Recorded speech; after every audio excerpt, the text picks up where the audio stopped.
અને જો બા રડવાનું નહીં, હા રડવાનું નહીં બા. અમે છે ને તમારા દીકરા છીએ. નમસ્કાર મિત્રો, તો આજ ફરીવાર એક બાની મુલાકાતે આજે આપણે આવી ગયા છીએ અને બાની ખૂબ ગંભીર પરિસ્થિતિ છે. બા હાલ હાવ એકલા રહે છે અને ભાડાના મકાનમાં રહે છે. લગભગ રાતના 9:30 થઈ ગયા છે અને એક ભાઈ સાથે આપણે રૂબરૂ મુલાકાત બાની લીધી. તો ચાલો આપણે જાણીએ બાની પરિસ્થિતિ શું છે શું નહીં, અને બનતી આપણે બા હાટે મહેનત કરીએ. કેમ કે દીકરો બાને નથી, પણ આપણે બધાએ એના દીકરા બની કાંઈક ને કાંઈક એવી સેવા કરશું જેથી કરીને બાના જીવનમાં સારું. શું નામ છે બા? રંભાબેન. રંભાબેન. હા. રાવળદેવ. હા. શું તમારે તકલીફ શું છે? આ પગની ન્યાય હલાતું નથી. નથી હલાતું? નહીં. છતાં તમે હજી કામ કરો છો? તોય કામ કરું. કામ કરો છો.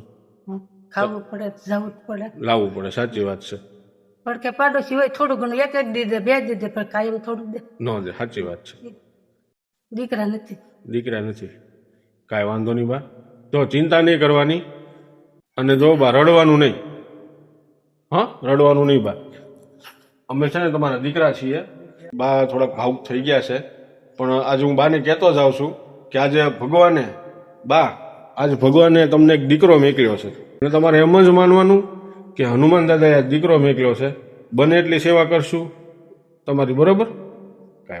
કાંઈ ચિંતા તમારે નહીં કરવાની, હો ને? હું એવું માનું છું કે હનુમાન દાદાની કૃપાથી આજે હું આ બા સુધી પહોંચી ગયો છું, કારણ કે બહુ દૂર રહે છે બા. પણ વિડીયો ખૂબ શેર કરજો. તમારા શેર કરવાથી બાના જીવનમાં કાંઈક ને કાંઈક આપણે એવો બદલાવ લાવી શકીશું. જય માતાજી.